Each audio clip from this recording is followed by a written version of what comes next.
कहते हैं भगवान श्री कृष्ण ने पृथ्वी से जाने से पहले कलयुग के आगमन का आशीर्वाद और शाप दोनों दिया था। पर क्या आप जानते हैं, एक कथा ऐसी भी है जहां श्री कृष्ण ने स्वयं कलयुग से आमने सामने बात की थी। ये वही रहस्यमय क्षण है जब धर्म, अधर्म और समय तीनों आमने सामने थे। द्वारका नगरी में सायंकाल का समय था। समुद्र की लहरें सोने सी चमक रही थीं। राजमहल की छत पर श्री कृष्ण ध्यान मग्न बैठे थे। उनके सामने सुदर्शन चक्र शांत था, मानो आदेश की प्रतीक्षा कर रहा हो। बालराम जी ने पूछा, भैया आप इतने गंभीर क्यों हैं? आज सारा द्वारका उत्सव मना रही है और आप मौन हैं।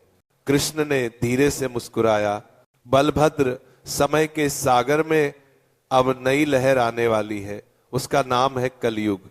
रात के तीसरे प्रहर में जब सागर की लहरें प्रचंड हो उठी, तभी अचानक आकाश से एक धुंधली छाया उतरी।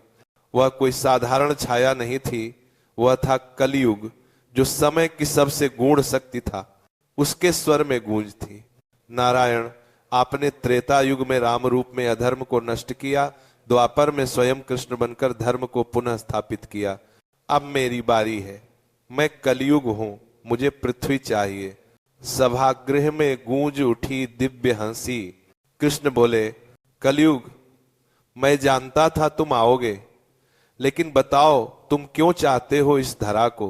कलयुग बोला, क्योंकि मनुष्य अब अपने भीतर के अंधकार को बाहर लाने को आतुर है। मैं सिर्फ वही दूंगा जो वह मांगेगा, लोभ, ईर्ष्या, मोह और भय।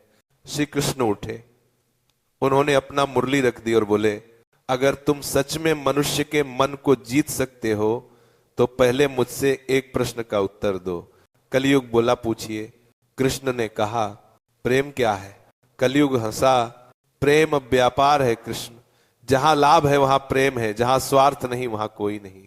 कृष्ण मुस्कुराए, तुमने सही कहा लेकिन अधूरा कहा।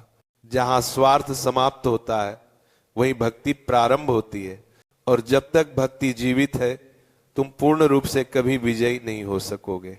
कृष्ण ने अपनी दृष्टि आकाश की ओर उठाई। क्षण भर में आकाश एक दर्पण में बदल गया।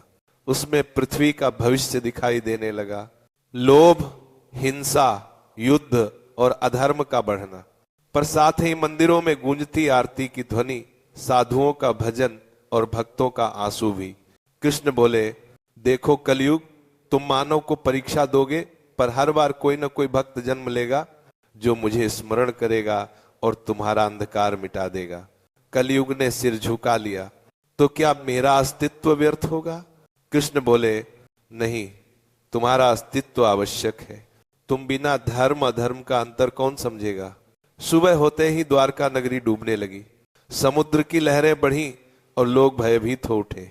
कृष्ण ने बालराम से कहा, यह जगत बदल रहा है और मैं भी अब जा रहा हूं, लेकिन मेरा नाम, मेरा स्वरूप और मेरी लीला हर युग में जीवित रहेगी।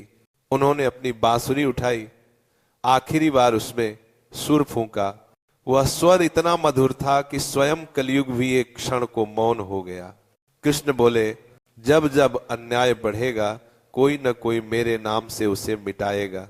कभी मीरा बनकर, कभी चैतन्य बनकर, कभी साधु बनकर मैं हर युग में लौटूंगा।